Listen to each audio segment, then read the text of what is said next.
Praise the lord. మన ప్రభువును రక్షకుడైన యేసుక్రీస్తు వారి యొక్క ప్రశస్త నామమున యేసు సుగంధ సువార్తమానాలు వినడానికి సమయం తీసుకుని కూర్చుని ఆలకిస్తున్నటువంటి మీ అందరికీ ప్రత్యేకమైన వందనాలు తెలియజేస్తున్నాను. మీరందరూ కూడా బాగున్నారని ప్రభునందు విశ్వసిస్తున్నాను. మీరు మీ కుటుంబ సభ్యులందరూ కూడా క్షేమంగా ఉన్నారు, ఆరోగ్యంగా ఉన్నారు. అందును బట్టి దేవుని స్తుతిస్తున్నాను. మరొక మంచి తరుణాన్ని ఆయన సన్నిధిలో మనం గడపడానికి ప్రభు మనకిచ్చారు. ఆయన వాక్యం విని ఆ వాక్యం చేత బలపరచబడి ఆశీర్వదించబడడానికి దేవుడిచ్చినటువంటి మంచి అవకాశాన్ని బట్టి ఆ దేవదేవునికే మహిమ ఘనత ప్రభావం కలుగునుగాక. ఈ యొక్క వాక్యములు వింటూ మీరు ఆశీర్వదించబడుతున్నారు, దీవించబడుతున్నారు, ఆత్మీయంగా బలపరచబడుతున్నారని మీ యొక్క ఫోన్ కాల్స్ ద్వారా మెసేజ్ల ద్వారా తెలుసుకుని ప్రభునందు ఎంతో సంతోషిస్తున్నాను. మీరు కూడా మా కొరకు చేస్తున్న ప్రార్థనలు బట్టి, అలాగే మాకు ఇస్తున్న మీ సహాయ సహకారాలను బట్టి మీకు ప్రత్యేకమైనటువంటి వందనాలు తెలియజేస్తున్నాను. దేవుడు మిమ్మలను మీ కుటుంబములను అత్యధికంగా దీవించి ఆశీర్వదించాలని మనస్ఫూర్తిగా నేను కోరుకుంటున్నాను. ఈ సమయమందు దేవుని యొక్క వాక్యాన్ని మనమందరం కూడా ధ్యానం చేద్దాం. మన హృదయాలను మనం సిద్ధం చేసుకుందాం. ప్రభు మనతో మాట్లాడాలి, మనల్ని బలపరచాలి, మనల్ని ఈ వాక్యం చేత ప్రభు సరిచేయాలని, ఆయన చిత్తాన్ని ఈ వాక్యం ద్వారా ఆయన మనకు తెలియచేయాలని మనం ప్రార్థనాపూర్వకంగా దేవుని వాక్యాన్ని విందాం. దయచేసి అందరూ కూడా కళ్ళు మూసుకోండి, ప్రార్థన చేద్దాం.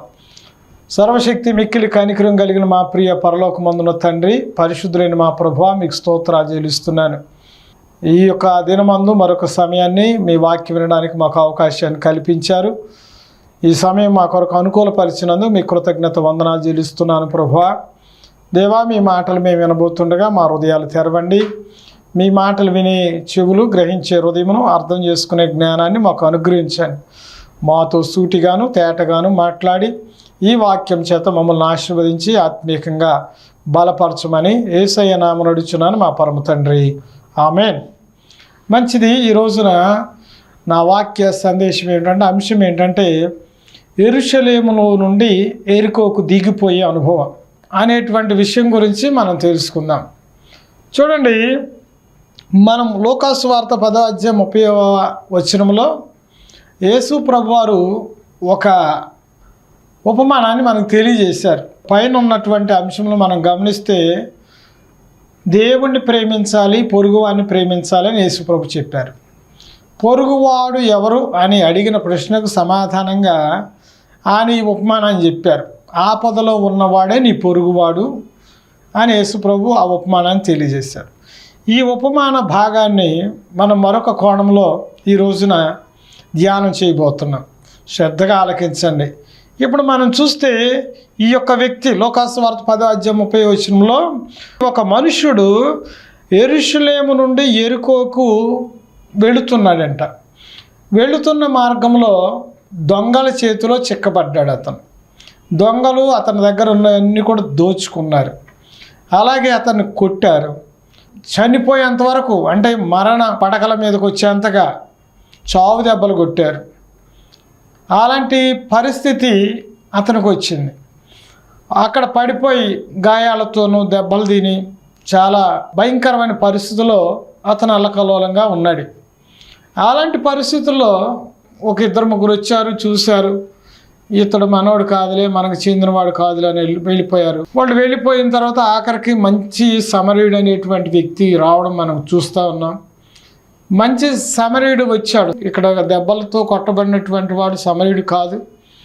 సమరయుడు వచ్చి అతని పరిస్థితిని గమనించి అతని దగ్గరికి వెళ్ళి అతని గాయాలు కట్టి, తర్వాత అతనికి చేయవలసిన సపర్యాలన్నీ కూడా చేసి తన గాడిద మీద ఎక్కించుకుని పూటకోట్లవాని ఇంటికి తీసుకెళ్ళి అక్కడ ఆయనకి అప్పగించి ఇతను జాగ్రత్తగా ట్రీట్ చేయండి, కావలసినటువంటి 2 దేనారాలు డబ్బుని ఆయనకి అప్పగించి, నేను వెళ్తున్నాను, మళ్ళా తిరిగి వస్తాను, వచ్చేంతవరకు ఇతనికి కావలసినవన్నీ కూడా మీరు చూడండి అని చెప్పి ఆయన వెళ్ళిపోయాడు.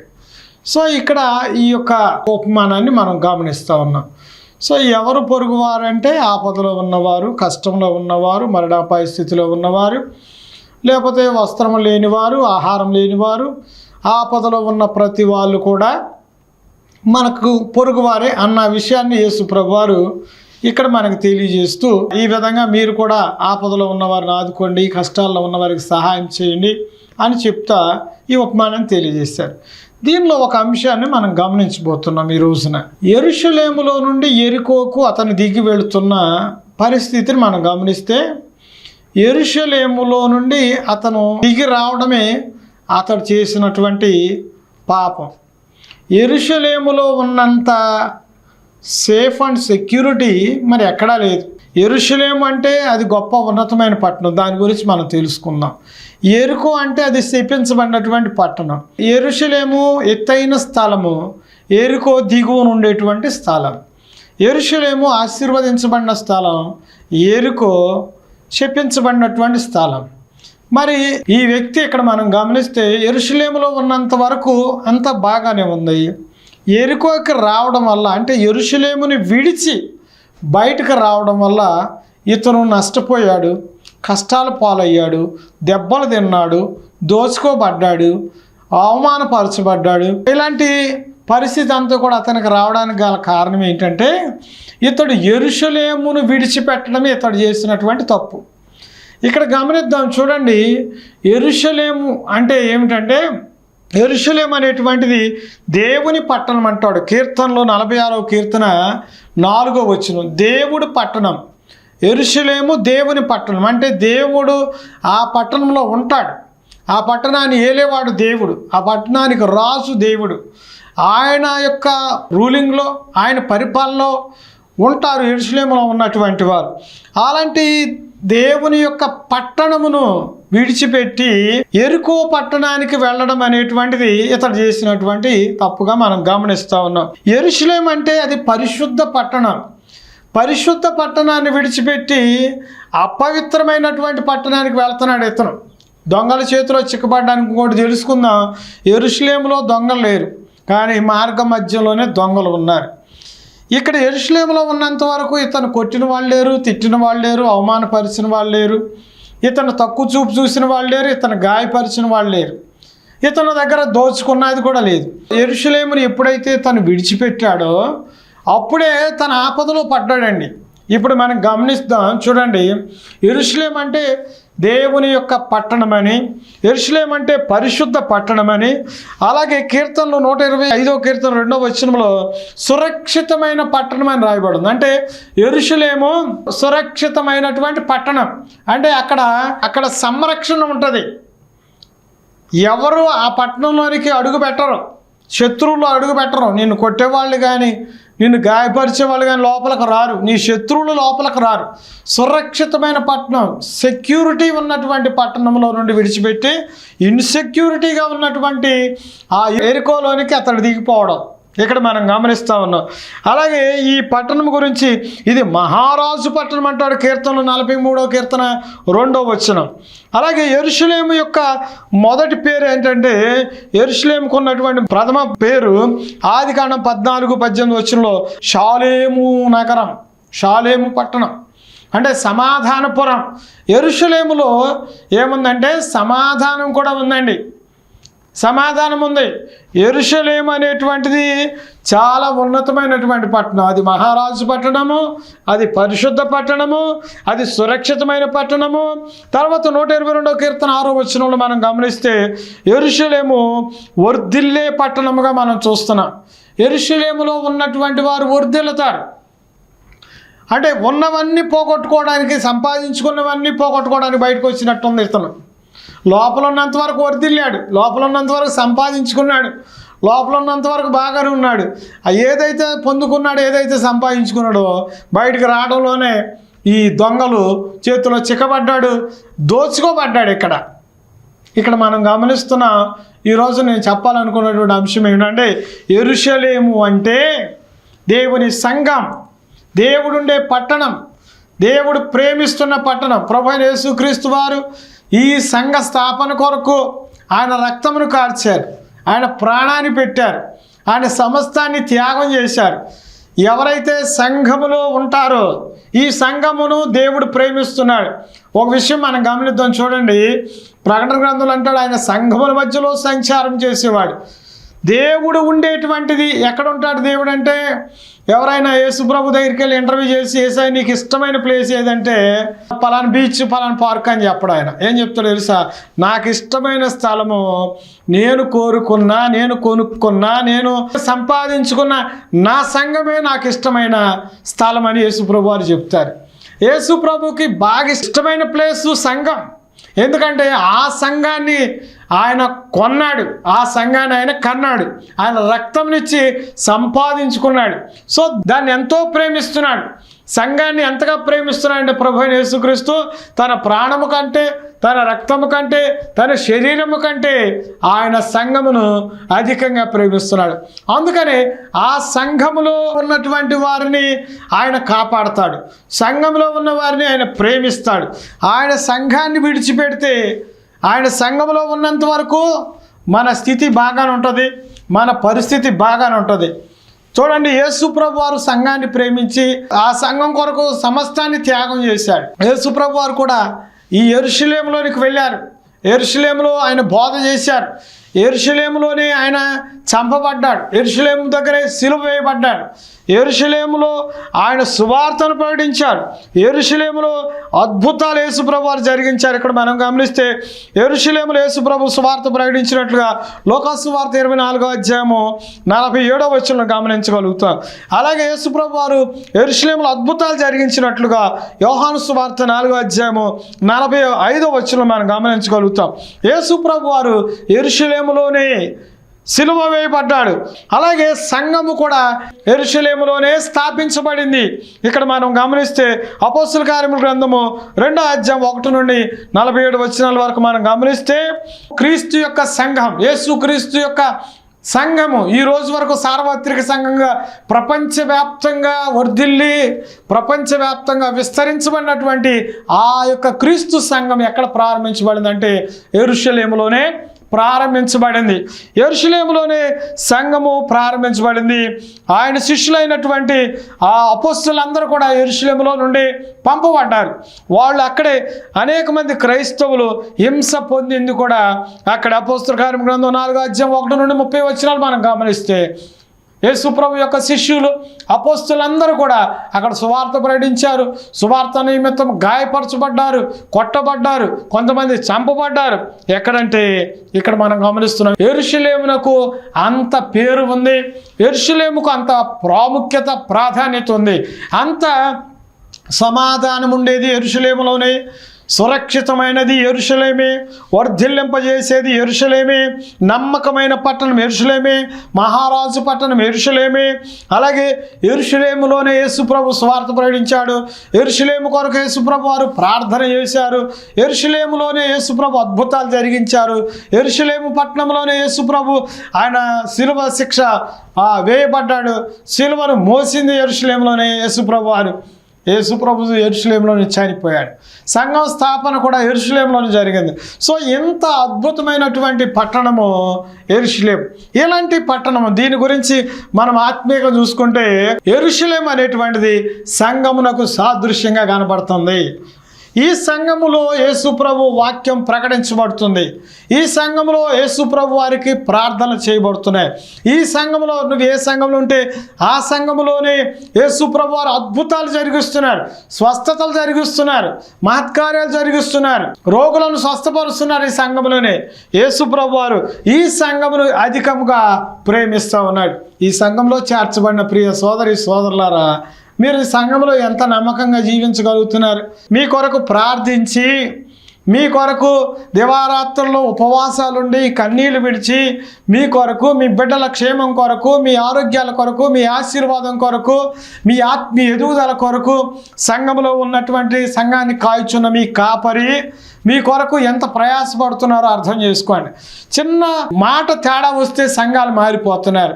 ఈ సంఘం కాబట్టి ఇంకొక సంఘం, ఈ అయ్యగారు కాబట్టి ఇంకొక అయ్యగారు, ఇలాగా మారిపోతున్నారు. కప్ప గంతులు వేసినట్లు చాలామంది గంతులు వేస్తూ ఉన్నారు.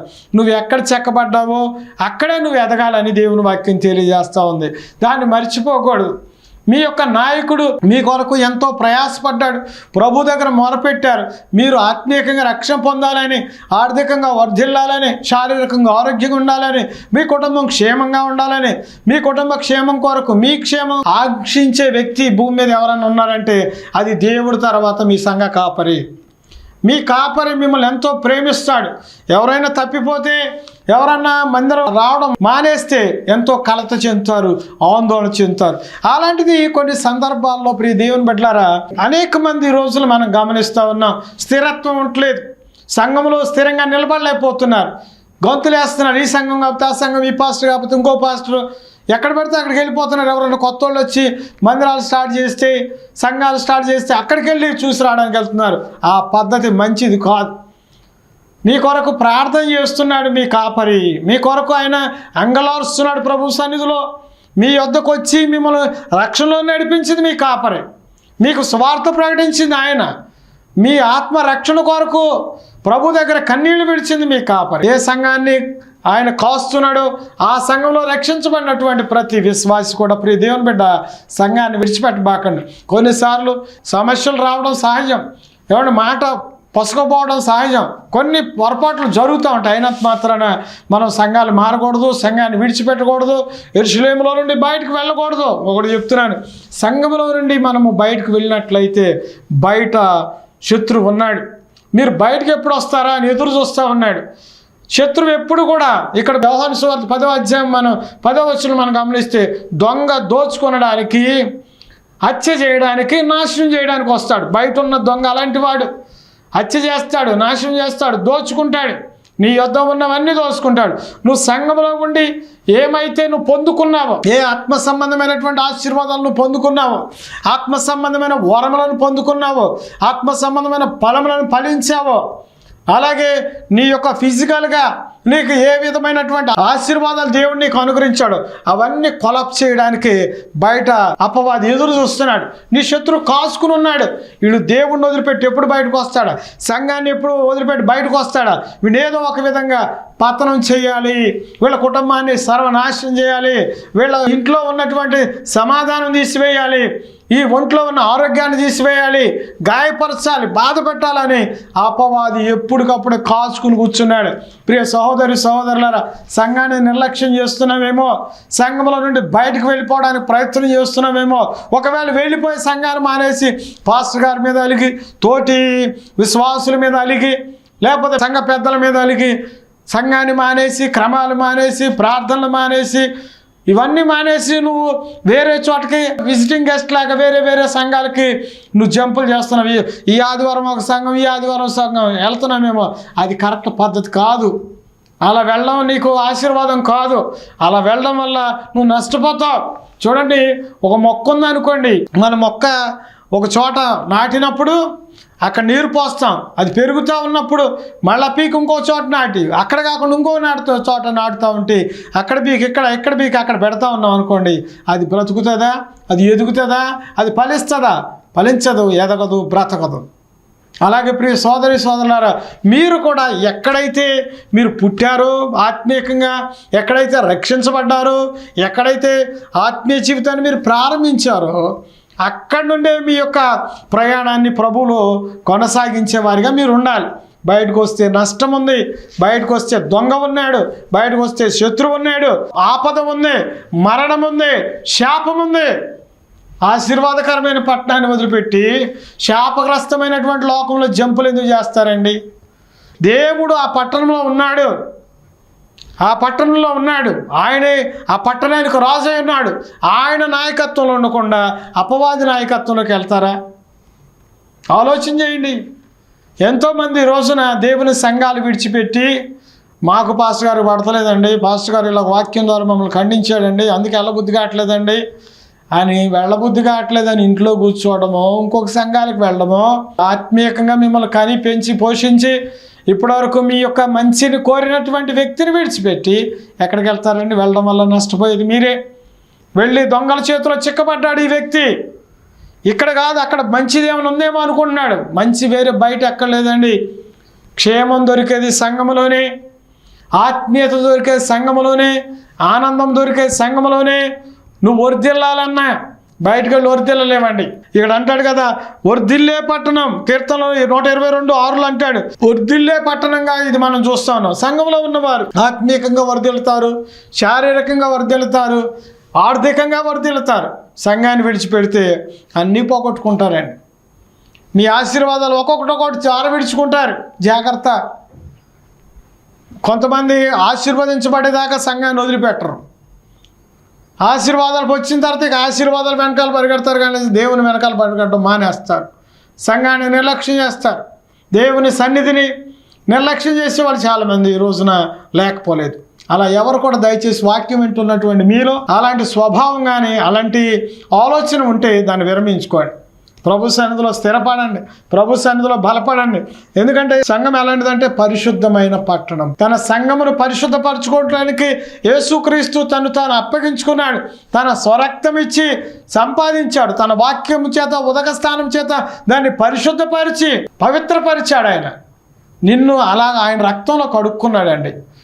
నిన్ను ఆయన తన ప్రాణం కంటే ఎక్కువగా యేసుప్రభు వారు ప్రేమిస్తున్నాడు. ఆయన వదిలిపెట్టి బయటకు వెళితే నీకు ఆశీర్వాదమా, నీకు దీవెన? చెప్పండి. దేవుడు నిన్ను ప్రేమిస్తున్నాడు, నిన్ను ప్రేమించి రక్షించాడు. ఈ లోకంలో అనేక మందికి లేనటువంటి గొప్ప భాగ్యం అది. ఆయన రాజ్య వారసత్వాన్ని, ఆయన స్వాస్థ్యమును అనుభవించే కృప దేవదేవుడు నీకు తన కుమారుడు యేసుక్రీస్తు వారి ద్వారా అనుగ్రహించాడు. ఇచ్చి సంఘం అనేటువంటిది ఇది విడిది గదిలాగా, ఇది యొక్క పరలోకపు గవినిలాగా సంఘం ఉన్నప్పుడు ఈ యొక్క పరలోకానికి వెళ్ళడానికి ప్రిపేర్ అవ్వాల్సినటువంటి సంఘాన్ని వదిలిపెట్టి బయటకు వెళ్ళడం వల్ల నీకున్నటువంటి ఆశీర్వాదాలను కోల్పోతావు, నీకున్నటువంటి శాంతి సమాధానాలు కోల్పోతావు. దేవుడు నీకు ఇచ్చినటువంటి ఆత్మ సంబంధమైనటువంటి వరములు కూడా దొంగిలించుకుపోతాడు. అందుకని ఎప్పటికి కూడా దేవుని వాక్యం ద్వారా మిమ్మల్ని నేను ప్రోత్సహిస్తూ ఉన్నాను. మీరు ఏ సంఘంలో ఉన్నారో ఆ సంఘంలో స్థిరపడండి. ఏ సంఘంలో ఉన్నారో ఆ సంఘంలో నిలకడగా ఉండండి. ఆ సంఘానికి మీరు నమ్మకస్తులుగా ఉండండి. ప్రభువుకు నమ్మకస్తులుగా ఉండాలని ప్రభునామను మీకు తెలియజేస్తూ ఉన్నాను. ఇక్కడ చూడండి, ఇది సురక్షితమైన పట్టణము. యెరూషలేము అనేటువంటిది సురక్షితమైనటువంటిది. సంఘంలో ఉన్నంత వరకు ఏ దుష్టుడు నిన్ను తాకడు, ఏ అపవాది నీకు కీడు చేయడు. సంఘం వెలుపలికి వెళ్తే నష్టాల తర్వాత నష్టాలు, కష్టాల తర్వాత కష్టాలు, అనారోగ్యం తర్వాత అనారోగ్యం, ఒకదాని వెంబడి ఒకటి ఏదో ఒకటి నిన్ను చుట్టుకుంటాయి. అపవాది బయటకు నిన్ను ఈడ్చుకెళ్ళాడంటే మంచి చేయడానికి కాదండి, నష్టపెట్టడానికి. ముందు బాగానే ఉండదు, కొన్ని రోజులు బాగానే ఉంటుంది, కొంతకాలం నడక బాగానే ఉంటుంది, తర్వాత నీకున్నవన్నీ కోల్పోవాల్సి వస్తుంది. అలాంటి నష్టం నువ్వు తెచ్చుకోవాలని ఎందుకు అలాంటి ఆలోచన నువ్వు కలిగి ఉన్నావు? దేవుని వాక్యం ద్వారా ప్రభు నీతో మాట్లాడుతున్నాడు. ప్రియ సోదరులారా, సురక్షితమైన ప్లేస్ సంఘం. ఈ సంఘంలో ఉన్నంత వరకు యేసుక్రీస్తుని దాటి నీ యొద్దకు ఏ అపవాది రాడు. క్రీస్తులో మనం ఉన్నంత వరకు క్రీస్తుని దాటి నిన్ను కొట్టడానికి కానీ, నిన్ను దొంగిలించడానికి కానీ, నిన్ను గాయపరచడానికి కానీ ఎవరి వల్ల కాదు. క్రీస్తులో మనం భద్రపరచబడి ఉన్నాం. ఇక్కడ చూడండి, క్రీస్తులో భద్రపరిచి ఉంటే ఈ పెన్నును బైబిల్ పెడుతున్నాను, నిలబెట్టిన తర్వాత నువ్వు క్రీస్తులో ఉన్న పెన్ను నువ్వైతే బైబిల్ ప్రభు. ఇప్పుడు చూడండి, మనం ఏ అపవాదైనా వచ్చి కొట్టాలంటే ముందు బైబిల్ని కొడతారు, మనకు దెబ్బ తగలదు, మనం సురక్షితంగా ఉంటాం. పైన ఏ డస్ట్ పడినా పెన్నుకి డస్ట్ అంటదు, ఏ గాయమైనా పెన్నుకేమి రాదు. అందుకని ప్రియ దేవుని బిడ్డలారా, ఇంత గొప్ప కృప దేవుడు నీకు ఇచ్చాడు. క్రీస్తులో నిన్ను భద్రపరిచాడు. పరిశుద్ధాత్మ చేత దేవుడు నిన్ను ముద్రించాడు. ఆ ముద్రను విడిచిపెట్టి, ఆ భద్రతను విడిచిపెట్టి బయటకు వచ్చి ఏం సాధిస్తారు, ఏం ఆశీర్వదించబడతారు, ఏ విధంగా మీరు దీవించబడతారు? ప్రభు మీతో మాట్లాడుతున్నారు. గమనించండి, దేవుని సంఘంలో మీరు ఎక్కడ మీరు స్థిరపడాలో అక్కడే స్థిరపడండి, అక్కడే బలంగా ఉండండి, ఏపుగా ఎదగండి. ఒక బలమైనటువంటి సాధనాలుగా మీ యొక్క సంఘంలో బలమైన పునాదులుగా మీరు ఉండాలని ప్రభుపేట మీకు తెలియజేస్తున్నారు. సంఘాన్ని విడిచిపెడితే క్షేమం లేదండి. లోకం భయంకరంగా ఉంది. మనం చాలా భయంకరమైన దినాల్లో ఉన్నాం. దుష్టుడు చాలా స్పీడ్గా పనిచేస్తూ ఉన్నాడు. అపవాది చాలా యాక్టివ్గా పనిచేస్తూ ఉన్నాడు. వాడి దూతలు చాలా యాక్టివ్గా పనిచేస్తున్నాడు. ఇక్కడ పేతురు పత్రికలు అంటాడు, మీ విరోధి అయిన అపవాది గర్జించు సింహంలాగా ఎవరిని మింగుదురా అని తిరుగులాడుతూ ఉన్నాడు. ఇంత భయంకరంగా లోకం ఉన్నప్పుడు వాడి కాలము బహు కొంచెముగా ఉన్నది కాబట్టి ఇంకా యాక్టివ్ అవుతున్నాడు. ఏ విధంగా ఎవరిని బయటకు లాగాల, వాళ్ళ విశ్వాసంలో ఎవరిని దిగజార్చాలా, ప్రార్థనలే చేయకుండా, విశ్వాసంలో బలపడకుండా, మందిరానికి వెళ్లకుండా, ప్రభు మాట వినకుండా పాతాళ వశం చేయడానికి అపవాది రకరకాలుగా వాడు కుట్రలు చేస్తూ ఉన్నాడు, పన్నాగాలు పన్నుతూ ఉన్నాడు. ప్రియ సోదరి సోదరులారా, వాడి ఉచ్చులో పడొద్దండి. మీరు తెలివిగా ఉండండి, ఆత్మ జ్ఞానం పొందుకోండి, ప్రభు బిడ్డలుగా జీవించండి. ప్రభు మిమ్మల్ని ప్రేమిస్తున్నాడు. ప్రభు రాకడ చాలా సమీపంగా ఉంది. ప్రభు రాకడ సమీపంగా ఉంది కాబట్టి అపవాది ఎంతమందిని వాడి చెంతకు తీసుకెళ్ళాలి అంతమంది తీసుకెళ్ళడానికి వాడు శతవిధాల ప్రయత్నం చేస్తున్నాడు. కుటుంబాల్లో సమస్యలు తీసుకొస్తున్నాడు, అసమాధానం తీసుకొస్తున్నాడు. సంఘాన్ని వదిలిపెట్టి బయటకు వెళ్తే కుటుంబంలోని గలిబిలి తప్ప సమాధానం ఉండదు. భార్యాభర్తల మధ్య అశాంతి తప్ప శాంతి కనబడదు. నువ్వు దేవుని మందిరంలో ఉంటే సమాధానంగా జీవించగలుగుతావు, సంతోషంగా జీవించగలుగుతావు, ఆశీర్వాదకరంగా జీవించగలుగుతావు, ఆనందంగా ఉండగలుగుతావు, సురక్షితంగా ఉండగలుగుతావు. దేవుడు నిన్ను ప్రేమించి అంత మంచి ప్లేస్లోనికి దేవుడు నిన్ను తీసుకొచ్చి పెట్టాడు. సంఘాన్ని ప్రేమించండి. యెరూషలేమును విడుచుట ద్వారా నష్టపోయాడు, అతను గాయపరచబడ్డాడు, కొన ఊపిరితో పక్కన పడవేయబడ్డాడు, తనకున్నదంతా కూడా కోల్పోయాడు. ఆ పరిస్థితి మనకు రాకమునిపే మనం సంఘాన్ని విడిచిపెట్టకుండా, యెరూషలేమును విడిచిపెట్టకుండా, యెరూషలేమును ప్రభు ప్రేమిస్తున్నాడని మనం విన్నాం. నువ్వు లోకాన్ని ప్రేమిస్తున్నావు కానీ లోకం నిన్ను ప్రేమించట్లేదు, లోకులు నిన్ను ప్రేమించడం లేదు. యేసు ప్రభు ఒక్కడే నిన్ను ప్రేమిస్తున్నాడు. ఆయన ఎంతో ప్రేమించాడు. నేను యోహాను సువార్త 3:16 మనం గమనిస్తున్నాం. దేవుడు లోకమును ఎంతో ప్రేమించాడు. ఎంత ప్రేమించాడంటే తన కుమారుడు కంటే ఎక్కువగా ప్రేమించాడు. యేసుక్రీస్తు నిన్ను ఎంతో ప్రేమించాడు. ఎంత ప్రేమించాడంటే తన రక్తము కంటే, తన ప్రాణము కంటే, తన శరీరము కంటే ఆయన నిన్ను అధికంగా ప్రేమిస్తున్నాడు. అంతగా ప్రేమించే దేవుని వదిలిపెట్టి, అంతగా ప్రేమించే దేవుని సంఘాన్ని వదిలిపెట్టి, దేవుని సంఘంలో ప్రార్థన దొరుకుతుంది, దేవుని సంఘంలో సహవాసం దొరుకుతుంది, దేవుని సంఘంలో క్షేమం దొరుకుతుంది, దేవుని సంఘంలో సహవాసం దొరుకుతుంది, దేవుని సంఘంలో ఆత్మీయత ఉంటుంది. ఇంత ఆశీర్వాదకరమైన జీవితాన్ని మీరు వదిలిపెట్టి బయటకు వెళ్ళబాకండి. ఈ రోజు నుండి ఒక మంచి తీర్మానంలోనికి మీరు రండి. ఇక నుండి సంఘంలోనే నిలబడండి. బయటకు వెళితే అపవాది ఉన్నాడు, వాడు ఉరులు వడ్డీ ఎదురు చూస్తూ ఉన్నాడు, వాళ్ళ పన్ని మిమ్మల్ని చేజిక్కించుకోవడానికి ప్రయత్నం చేస్తున్నాడు. వెళ్ళవద్దు. ప్రభు నిన్ను ప్రేమిస్తున్నాడు. సంఘంలో స్థిరపడు, బలపడు, నిలకడగా ఉండు, ఒక బలమైన పునాదిగా ఉండు. ప్రభు నిన్ను నీ కుటుంబాన్ని అత్యధికంగా జీవిస్తాడు. కళ్ళు మూసుకోండి, నాతో కలిసి ప్రార్థనలు ఏకీభవించండి. మమ్మల్ని మిక్కిలిగా ప్రేమించిన మా ప్రియ పరలోకమందున తండ్రి, మీ స్తోత్రాలు. యెరూషలేమును విడుచుట ద్వారా ఎన్ని రకాల నష్టాలు ఉంటాయో, యెరూషలేములో ఉన్నటువంటి విశిష్టత ఏమిటో మేము తెలుసుకునే భాగ్యాన్ని మాకు ఇచ్చారు. యెరూషలేము అంటే సంఘం అని, ఆ సంఘం కొరకు ప్రాణం పెట్టారు. ఆ సంఘాన్ని నువ్వు కాయుచున్న దేవుడు ప్రభువా. ఆ సంఘంలో మేము ఉన్నంత వరకు మాకు నెమ్మది ఉంటుంది, సమాధానం ఉంటుంది, సంతోషం ఉంటుంది, ప్రేమ ఉంటుంది, సహవాసం ఉంటుంది, ఆత్మీయత ఉంటుంది, అనురాగం ఉంటుంది. ఓ ప్రభా, మీతో సన్నిహితమైన సంబంధం ఉంటుందని మాకు తెలియజేశారు. బయటకు వెళితే అయా అపవాది ఉరులు వద్ది ఎదురు చూస్తున్నాడని మేము తెలుసుకున్నాం. వాడు మమ్మల్ని చంపడానికి, దొంగిలించడానికి, నాశనం చేయడానికి వాడు ఎదురు చూస్తున్నాడు. వాడి కంట పడకుండా మీ సంఘంలో అంటగట్టబడి, అతకబడి, స్థిరపరచబడి జీవించే భాగ్యం అందరూ దయచేయండి. వాక్యం ఉన్న ప్రియులందరినీ కూడా మీరు దీవించండి యేసయ్యా, ఆశీర్వదించండి ప్రభువా. మీరు కుటుంబాన్ని దీవించండి, కుటుంబంలో గలిబిలు తొలగించండి, శాంతి, సమాధానం, నెమ్మది, సంతోషమును, ఆనందమును, ఆశీర్వాదం ఒక్కొక్కరు దయచేయండి.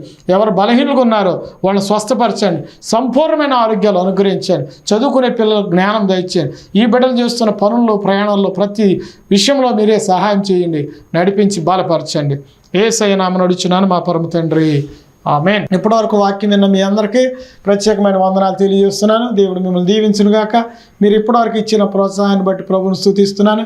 ఇంకెవరైనా సరే ఈ కార్యక్రమం కొరకు మీ వంతుగా ప్రభు ఇచ్చిన ప్రేరేపణను బట్టి సహాయం చేయాలనుకుంటే ఈ స్క్రీన్ మీద కనపడుతున్నటువంటి ఫోన్పే నంబర్ కానీ, గూగుల్ పే నంబర్ కానీ మీ సహాయ సహకారాలు పంపించవచ్చు. దేవుడు మిమ్మలను, మీ కుటుంబములను దీవించును గాక. మీ ప్రార్థన అవసరాలు ఉంటే మాకు తెలియజేయండి. God bless you all.